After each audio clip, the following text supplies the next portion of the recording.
اسلام نے جو اپنا وراثت کا نظام متعارف کروایا تو اس کی بھی تین ہی بنیادیں تھیں۔ پہلے نمبر پر نسب تھا۔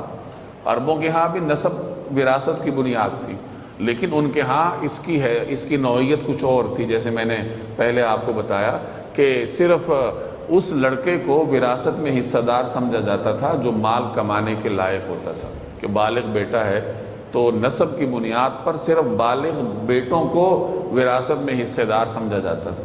باقی جو نابالغ بچے ہیں یا خواتین ہیں، چاہے بالغ ہوں یا نابالغ ہوں، ان کو وراثت سے محروم رکھا جاتا تھا۔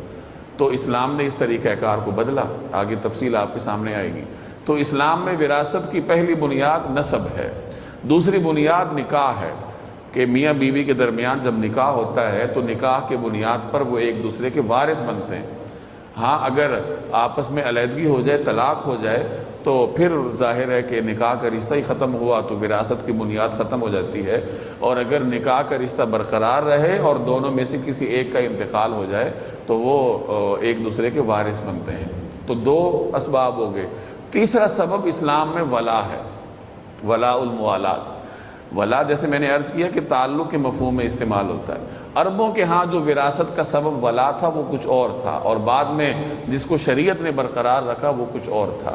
تو شریعت میں جو ولا وراثت کا سبب ہے، جو تعلق وراثت کا سبب ہے، اس کے دو قسمیں ہیں۔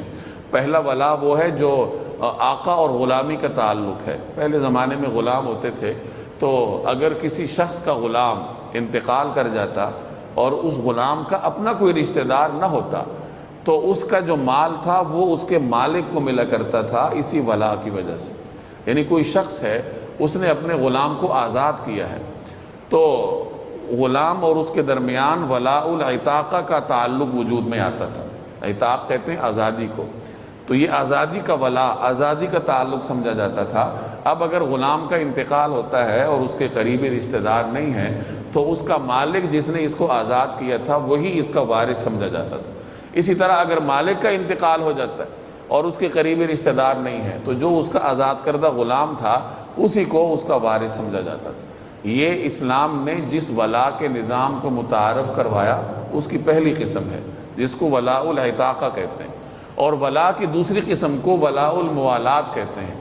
اور اس کا ایک خاص تصور ہے، اور وہ یہ کہ اگر کوئی شخص پردیس سے آتا ہے اور پردیس سے وہ آتا ہے اسلامی ملک میں اور یہاں کسی مسلمان کے ہاتھ پر اسلام لاتا ہے تو وہ اسی مسلمان کے خاندان کا جز سمجھا جاتا تھا۔ چنانچہ صحابہ کرام میں اسی طرح بکثرت ہوا، پردیس سے، خراسان سے، مختلف علاقوں سے حضرات تشریف لائے اور کسی صحابی کے ہاتھ پر مسلمان ہوئے تو وہ اسی صحابی کے خاندان کا حصہ سمجھے جاتے تھے، اور اگر بعد میں اس کا انتقال ہوتا تھا تو اس کے قریبی رشتہ دار تو وہاں نہیں ہوتے تھے، تو جس کے ہاتھ پر وہ مسلمان ہوا ہے، جس کے ساتھ اس کا ولاء الموالات کا تعلق ہے، وہی اس کا وارث سمجھا جاتا تھا۔ تو ولا کی یہ دو قسمیں ہیں، ایک ولاء العتاقہ اور ایک ولاء الموالات۔ اب اس میں ولاء العتاقہ کا تو وجود آج نہیں ہے، کیونکہ اس جدید دور میں غلامی کا تصور نہیں ہے، اس پہ عمل بھی نہیں ہو سکتا۔ ولاء الموالات آج بھی برقرار ہے۔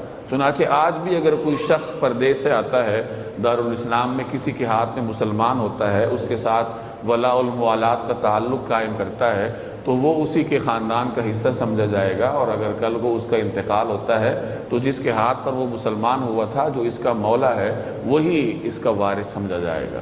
تو شریعت میں یہ تین بنیادیں ہیں وراثت کی، نسب، نکاح اور ولا، اپنی دونوں قسموں کے ساتھ۔